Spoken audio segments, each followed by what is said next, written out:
활 끝에 추를 매달아 놓았다.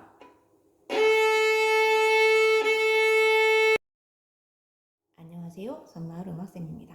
오늘은요, 활을 밀착해서 연주하는 방법에 대해서 얘기를 해드리려고 해요. 초보자들이 레슨을 받을 때 아마 가장 많이 듣는 소리 중에 하나가 활 좀 붙여, 밀착해, 이런 말을 많이 들으셨을 것 같아요. 보통 초보자들이 연주를 할 때 이렇게 폴폴 날리는 소리를 내요. 이게 알맹이가 없는 소리고요. 알맹이가 있는 소리는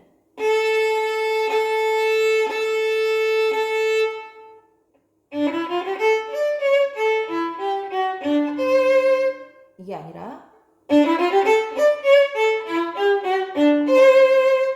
이게 알맹이 있는 소리. 그럼 이 알맹이 있는 소리를 어떻게 내야 할까? 지난번에 활 잡을 때 선생님이 어떻게 잡으라고 했죠? 은사를 감싸고 손등에 하늘을 보는 게 아니라 이쪽으로 기울여 주라고 했어요. 왜? 팔 무게를 여기에 실어서 여기 무게를 전달해 줘야 된다고요. 보통 많은 초보자들이 힘을 줘서 압력을 이렇게 주려고 합니다. 힘을 줘서 물론 할 수도 있지만 이렇게 하면은 오랜 시간 연주를 할 수가 없어요. 여러분들의 팔 무게를 여기 검지에 내려놓는다는 느낌으로 해주셔야 됩니다. 활 모양에 집중해 보세요. 이것과 팔의 무게를 활에 내려놓는 거예요. 내려놓으면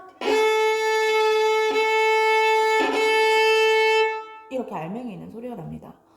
선생님이 알맹이 있는 소리가 너무 저한테 부담스럽고 너무 커요. 네, 그럴 수 있는데 생각해 보세요. 여러분들 악기를 하는 이유가 자기 본인의 만족도 있지만 다른 사람한테 들려주고 보여주고 싶어서 하는 것도 있잖아요. 바이올린은 울림통이 우리 몸과 가장 가까이 있죠. 귀와 가까워요. 그래서 되게 소리가 볼륨이 너무 커요 라고 생각을 할 수 있는데 저기 조금만 앞에 서도 여러분들 소리가 전달이 안 돼요. 이 바이올린은 실내악 악기죠. 실내악 악기라서 안 그래도 볼륨이 트럼펫이나 그런 관악기들보다 작은 악기야. 작은 악기인데 이런 소리를 낸다? 여러분들이 나중에 여기서 공연을 할 때 전혀 전달이 안 됩니다. 그래서 기본적으로 알맹이 있는 소리를 장착하셔야 돼요. 여러분들의 이 폴폴 날리는 이 소리 있죠? 이 소리도 물론 필요해요. 언제 필요하냐면 피아노나 피아니시모를 연주할 때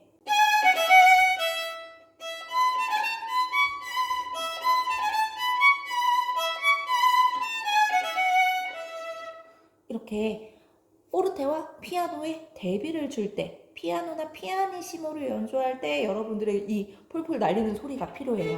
그렇지만 여러분들 보통 메조 포르테 소리를 낼 거 아니에요. 일단 기본적으로는 여러분들의 팔 무게를 얹어서 그어주시는 이 활을 밀착하는 과정이 반드시 필요하다. 선생님 무슨 말인지는 알겠는데 이게 어떤 감각인지는 잘 모르겠는데요 하시는 분들은 이걸 한번 따라해 볼까요? 활을 거꾸로 잡아보세요. 활을 거꾸로 잡으면은 얘가 굉장히 무거울 거예요. 활을 이렇게 거꾸로 잡아보시면 마치 추를 달아놓은 것처럼 굉장히 무겁게 느껴질 겁니다. 활 끝에 추를 매달아 놓았다.